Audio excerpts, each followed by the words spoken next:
पिछले दिनों जब मैंने बारामूला से इलेक्शन लड़ा,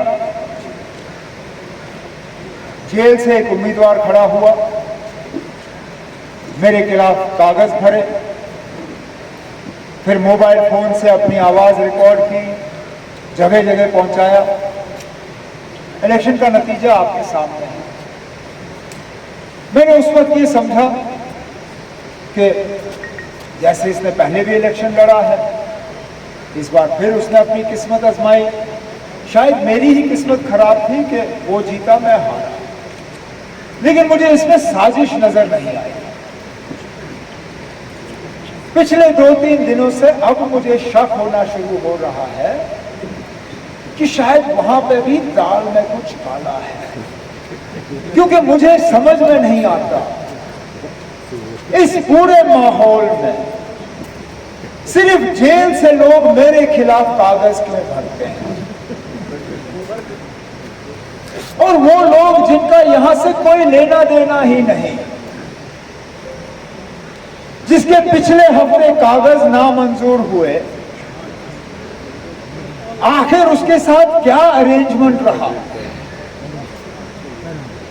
कि बाकी तमाम सीटें छोड़ के उसने कहा नहीं, मैं गांधरबल से लड़ूंगा।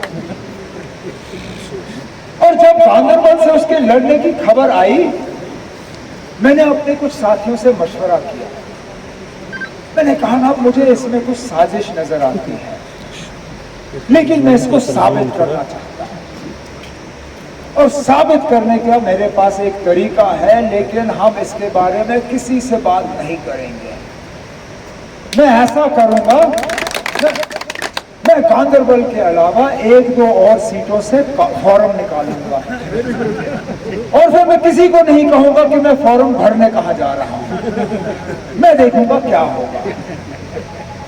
हमने ना बड़गाम का ऐलान किया, ना बीरवा का ऐलान किया, फॉर्म रखे और खामोश हुए।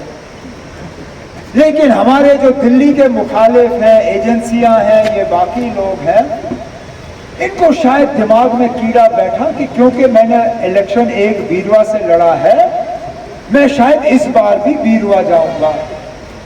इन्होंने उस जेल के कैदी को पहले गांधरबल से कागज भरवाए, फिर सुबह सुबह दौड़ के उन्होंने उसको बीरवा पहुंचाया।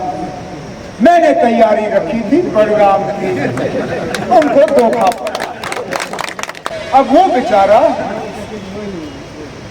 जिसने इनके कहने पे अपनी पूरी तैयारी बीरवा की रखी थी, वो फंसा बीरवा में। मेरे कागज हुए दर्ज बड़गाम में। अब मुझे इस बात की बेहद तसल्ली है कि ये दिल्ली की एजेंसियां जो हैं, ये वाकई बड़ी बड़ी एजेंसियां हों, लेकिन हम लोगों में से भी दिमाग कोई कम नहीं है, हम भी इनको उल्टा फंसा सकते हैं। यूपी में जिस तरह मुसलमानों के घरों पे, दुकानों पे रोज बुलडोजर चलाए जाते हैं, उसका तो परसों सुप्रीम कोर्ट ने उसका जायजा लिया और कहा यह गैर कानूनी है।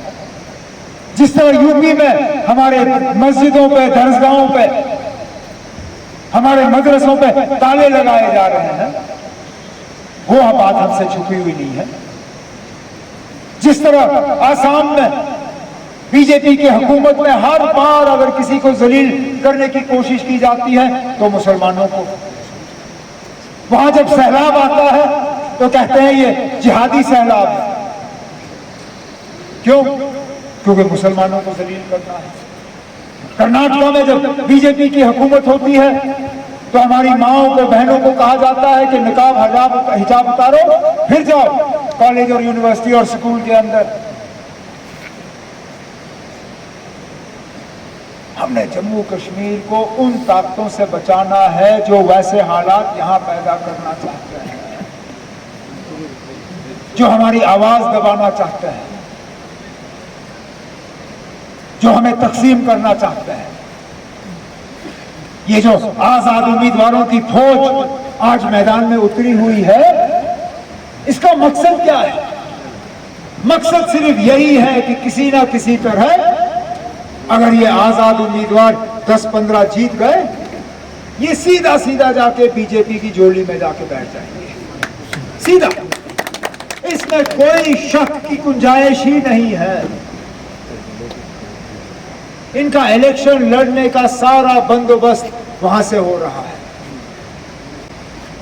अगर हमने उन ताकतों से बचना है